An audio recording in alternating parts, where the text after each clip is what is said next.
My father threw me out at 16 after my sister lied that I assaulted her. My parents believed her instantly without question, abandoned me in the cold, and I ended up homeless until my best friend's mom took me in and the truth finally came out. I'm writing this from a library computer because I don't know what else to do. I'm 16, homeless, and my entire life exploded 3 weeks ago because of one lie. It started on a Tuesday. Normal day. I got home from school, grabbed a snack, and headed to my room. My sister Emma, 14, was in the living room on her phone. We'd gotten into a stupid argument that morning about her borrowing my headphones without asking. Nothing major. We fought like that all the time. That night at dinner, everything changed. Emma was quiet. Too quiet. My dad noticed and asked what was wrong. She looked down at her plate, and I swear I saw her lip tremble. Then she said it. I need to tell you something about Jake. My stomach dropped. I didn't even know why yet, but something about her tone made me go cold. What about Jake? Mom asked, setting down her fork. Emma's eyes filled with tears. Real tears. He grabbed me today, after school. He pushed me against the wall in the hallway, and he grabbed my arm really hard. He said if I told anyone, he'd make it worse. I nearly choked on my water. What? That never happened. Don't you dare raise your voice at her. Dad shot up from his chair, his face already red. Dad, I swear, I never touched her. We had an argument about headphones this morning, but I never. Show them. Emma whispered, rolling up her sleeve. There were bruises. Dark purple bruises circling her upper arm like fingerprints. My blood ran ice cold. I didn't do that. I swear I didn't do that. But my parents weren't listening. Dad grabbed me by my shirt and dragged me toward the front door. Mom was crying, hugging Emma. Everything was happening so fast I couldn't process it. You have 30 minutes to pack a bag, Dad said, his voice shaking with rage. Then I want you out of my house. Dad, please, just listen. A man who puts his hands on a woman has no place in this family. He was screaming now, spit flying from his mouth. I'd never seen him like this. I don't care if she's your sister. You're done here. I looked past him to Emma. She was watching from Mom's arms, and for just a second, just 1 second, I saw something in her expression. Not fear, not pain, satisfaction. That's when I knew this was planned, but I couldn't prove it. I packed whatever fit in my backpack. Clothes, phone charger, the $200 I'd saved from my part-time job. Dad stood in my doorway the entire time, arms crossed, watching me like I was a criminal. Dad, I tried one more time. Please, call the school. Check the cameras. I was in class all day. I didn't see Emma until we both got home. Get out. Mom wouldn't even look at me. Emma was in her room with the door locked. I walked out into the November cold with nothing but a backpack. The door locked behind me. I heard it. That click. That final, terrible click. I was 16 and homeless. The first 3 nights I slept in the park. I'd go to school during the day, pretend everything was normal, then hide in the bathroom until the janitors left. I'd sneak back to the park around 11 p.m. and sleep on a bench with my backpack as a pillow. It was cold. So cold my fingers went numb. I used my hoodie as a blanket, but it wasn't enough. Every sound made me jump. Every person who walked by could have been dangerous. I was terrified. On the 4th day, my friend Marcus noticed something was wrong. I hadn't showered in days. My clothes smelled. I kept falling asleep in class. Dude, what's going on? He asked during lunch. I broke down. Told him everything. The lie. The bruises I didn't cause. Getting kicked out. Sleeping in the park. Marcus went pale. You're staying with me. Tonight. I'm not asking. Marcus lived with just his mom, Ms. Chun. She was a tiny woman, maybe 5 feet 2 inches. But when Marcus told her what happened, she grew 10 feet tall. A 16-year-old child sleeping in a park. She was furious. Not at me, at my parents. Jake, honey, you're staying here. We'll figure this out. For the first time in days, I cried. Actually sobbed. Ms. Chun hugged me, and I fell apart. She let me shower. Gave me clean clothes. Made me eat a full meal. I slept in Marcus's room on an air mattress. And for the first time since the lie, I felt safe. But Ms. Chun didn't stop there. The next morning, she sat me down at the kitchen table with a serious expression. Jake, I need to ask you something, and I need you to be completely honest with me. Did you hurt your sister? No, ma'am. I swear on everything, I never touched her. She studied my face for a long moment, then nodded. I believe you. Which means we need to call CPS. My heart stopped. CPS? But what if they don't believe me either? What if I end up in foster care or... What your parents did is called child abandonment, she said firmly. They kicked out a minor with nowhere to go based on an unverified accusation. That's illegal. And if your sister is lying, there are bruises on her arm that came from somewhere. Either way, CPS needs to investigate. She was right. I knew she was right. But I was terrified. Ms. Chun called that afternoon. The CPS investigation moved fast. Too fast for my parents to control the narrative. A social worker named Patricia came to interview me at Ms. Chun's house. She was kind but thorough. Asked about the night I was kicked out. Asked about my relationship with Emma. Asked if there was any reason my sister would lie. Then she said something that made my heart race. We're also interviewing your sister separately. And we'll be checking the school security footage. The school cameras. I'd begged my dad to check them. He refused. He didn't want proof. He wanted to believe Emma. Patricia interviewed me for 2 hours. She took photos of my living conditions at Ms. Chen's house. Documented everything. Then she went to my parents' house. I wasn't there for what happened next, but Marcus's mom has a friend who works at CPS, and word travels fast in small-town social services. Patricia interviewed Emma alone. Asked her to explain exactly what happened, where, and when. Emma told her the same story. Hallway. After school, I grabbed her and threatened her. Then Patricia showed her the school security footage. There was no assault. The cameras showed me going straight from my last class to the parking lot, getting on the bus, and going home. Emma was in a completely different part of the building with her friends. They never even crossed paths that day. When confronted with the footage, Emma apparently broke down. Started crying. But this time, it was different. She confessed. According to Patricia, Emma admitted she lied. The bruises? She'd done them herself. Squeezed her own arm with pliers from Dad's toolbox until the skin broke and bruised. Why? Because she was jealous. I made honor roll that semester. Mom and Dad had been praising me constantly, talking about college scholarships, telling relatives how proud they were. Emma felt invisible. She wanted attention, so she decided to destroy me to get it. Patricia asked Emma if she understood the severity of what she'd done. Emma just cried and said she didn't think they'd actually kick me out. She thought I'd get grounded, maybe lose my phone, and then she'd be the victim everyone paid attention to. She didn't think it would go this far, but it did. CPS filed a report. My parents were investigated for child abandonment and neglect. They could face charges, lose custody of Emma. The whole thing became a legal nightmare. My dad called Miss Chin's house 3 days after the truth came out. I answered. Jake. His voice was broken. Quiet. Son, I'm so sorry. I should have listened. I should have checked. I should have. You threw me out. I said, my voice flat. You didn't even question it. You looked at me, your son, and decided I was guilty without a shred of proof. I was protecting your sister. By abandoning me? I'm 16, Dad. I slept in a park. I could have died out there. Silence. Come home, he finally said. Please. We'll fix this. We'll get family therapy. We'll. No. The word came out before I even thought about it. Jake. I don't have a home there anymore. You made sure of that. I hung up. It's been 3 weeks now. I'm still staying with Marcus and Ms. Chun. She's in the process of getting emergency foster custody of me until the courts figure out what happens next. My parents have been calling constantly. Mom leaves voicemails crying, begging me to forgive her. Dad sends texts apologizing, saying he'll do anything to fix this. Emma sent me one message. I'm sorry. I didn't mean for this to happen. Please come home. I haven't responded to any of them. People keep asking me if I'll forgive them. If I'll go back. Honestly, I don't know. How do you forgive the people who were supposed to protect you when they threw you away like trash? How do you trust them again? Ms. Chin says I don't have to decide now. That I can take my time. That I'm safe here. And for now, that's enough. But some part of me, the part that still remembers what it felt like to have a family, wonders if I'll ever feel whole again. Update. Edit. A lot of people are asking what happened to Emma. CPS is monitoring the situation. She's in therapy now, apparently. No charges against her because she's a minor, but my parents are facing potential charges for the abandonment. I'll update when I know more.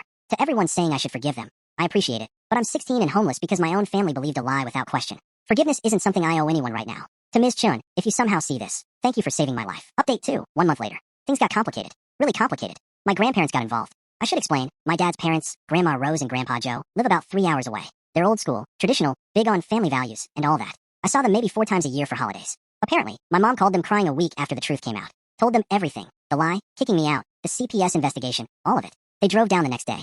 I was at Marcus's house doing homework when Ms. Chun called me into the living room. Her face was tight, stressed in a way I hadn't seen before. Jake, honey, your grandparents are here. They want to talk to you. My stomach dropped. Here? Now. They're at the door. I looked through the window. Sure enough, Grandpa Joe's old pickup truck was parked on the street. I could see both of them standing on the porch, Grandma Rose clutching her purse like a lifeline. Ms. Chin squeezed my shoulder. You don't have to talk to them if you don't want to. I can send them away. But part of me was curious. What could they possibly say? It's okay, I said. I'll talk to them.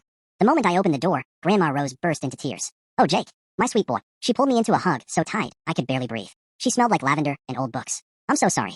I'm so sorry. Grandpa Joe stood behind her, his jaw tight, eyes red. He looked like he'd aged 10 years. Son, he said, his voice rough. We heard what happened. What your father did. What Emma did. I pulled away from Grandma Rose, suddenly defensive. Then you know I didn't do anything wrong. We know, Grandpa Joe said firmly. And we're ashamed. Your father, he should have known better. We raised him better than that. Miss Chin appeared beside me. Mr. and Mrs. Patterson, I'm Susan Chun. Jake's been staying with me and my son. Grandma Rose wiped her eyes and took Miss Chin's hands. Thank you. Thank you for taking care of our grandson when his own parents failed him. There was something in the way she said it, so much pain and anger, that made my chest tight. Why are you here? I asked quietly. Grandpa Joe met my eyes. We want you to come stay with us. The room went silent. What? I managed. Your father made a terrible mistake, Grandpa Joe said. But you're still family. You're our grandson. We have a guest room. You'd have your own space. You could finish high school at the school near us, and I appreciate the offer. Miss Chun interrupted gently but firmly. But Jake is currently under my care through emergency foster placement.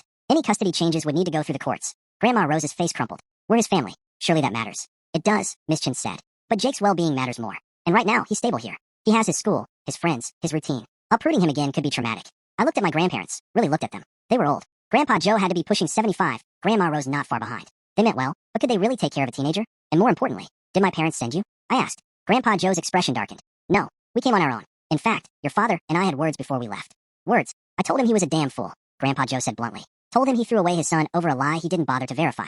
Told him if he'd acted like a real father, we wouldn't be having this conversation. Grandma Rose nodded. We're not here for them, Jake. We're here for you. You deserve family who will protect you, not abandon you. Something in my chest cracked. They meant it. I could see it in their faces. I need time to think, I said finally. Grandma Rose nodded, tears still streaming. Of course. Take all the time you need. We're staying at the Marriott on 5th Street. Here's the room number. She pressed a piece of paper into my hand. Call us. Anytime. Day or night. They left a few minutes later. I watched through the window as Grandpa Joe helped Grandma Rose into the truck, both of them moving slow, weighted down by sadness. Miss Chin put a hand on my shoulder. How are you feeling? I don't know, I admitted. Confused? They seem genuine, but trust is hard after what you've been through. Yeah. She squeezed my shoulder. You don't have to decide anything right now. Just take it one day at a time. But my grandparents didn't give up. They called every day. Not pushy calls, just check-ins. Asking how school was going. If I needed anything. Grandma Rose even dropped off a care package at Miss Chin's house. Homemade cookies, a new winter coat, because mine was too thin, and a card that said, we love you. Always. And then, 2 weeks after their first visit, they did something that changed everything. Miss Chin called me into the kitchen one evening. She had paperwork spread across the table and a strange expression on her face. Jake, sit down. We need to talk. My heart sank. Am I being moved? Did CPS? No, nothing like that. She pushed a document toward me. Your grandparents' lawyer contacted me today. Their lawyer. They're petitioning for custody of you. Legal custody, not just a visit. I stared at the papers. But, I thought you said I was stable here? That I didn't need to be uprooted? You are stable here, Miss Chun said carefully. And I stand by that. But Jake, there's something else. She pulled out another document. This one had official letterhead, Patterson Family Trust. Your grandparents have offered to provide financial support for your care, no matter where you live. If you stay with me, they want to pay me $2,000 a month to cover your expenses, food, clothes, school supplies, anything you need. If you choose to live with them, they'll cover everything directly. My mouth went dry. $2,000 a month. They said. Ms. Chin's voice wavered slightly. They said they have retirement savings they never got to spend on grandchildren because your parents kept you at a distance. They want to use it to make sure you're taken care of properly. I didn't know what to say. Jake, I need you to understand something. Ms. Chin took my hands. I'm not doing this for money. I took you in because it was the right thing to do. Because you needed help and I could provide it. This money doesn't change that. I know. But, she continued, this money could change a lot of things for you. It could pay for college prep courses, SAT tutoring, a car when you turn 17. Things I want to give you but can't always afford on my salary. Tears burned my eyes. You've already given me so much. And I'd give you more if I could, she said softly. That's why I'm not going to let pride stop me from accepting help for your sake. If your grandparents want to do this, and you're comfortable with it, then I'll accept their support. What about Marcus? Won't it be weird if? Marcus and I already talked about it. He's happy for you. He said, and I quote, dude deserves it after the crap he's been through. She smiled. My son has a good heart. He knows this isn't about favoritism. It's about circumstances. I looked at the papers again. $2,000 a month. For me. From grandparents who barely knew me, but were willing to fight for me anyway. Do I have to decide about custody right now? No, Miss Chin said. But I think you should talk to them. Really talk to them. Figure out what you want. I met my grandparents for lunch the next Saturday at a small diner near their hotel. Grandpa Joe ordered us both the lumberjack special. Eggs, bacon, pancakes, hash browns, the works. Growing boy needs real food, he grumbled. Grandma Rose sat across from us, sipping tea, watching me with soft eyes. Miss Chin told me about the money, I said finally. And the custody petition. Grandpa Joe nodded. We should have done something sooner. Years ago, your parents, they kept you kids at arm's length from us. Said they wanted to raise you independently. He said the word like it tasted bitter. We respected their wishes. We shouldn't have. We could have known you better, Grandma Rose added quietly. Could have been there for you. We failed you by not pushing harder.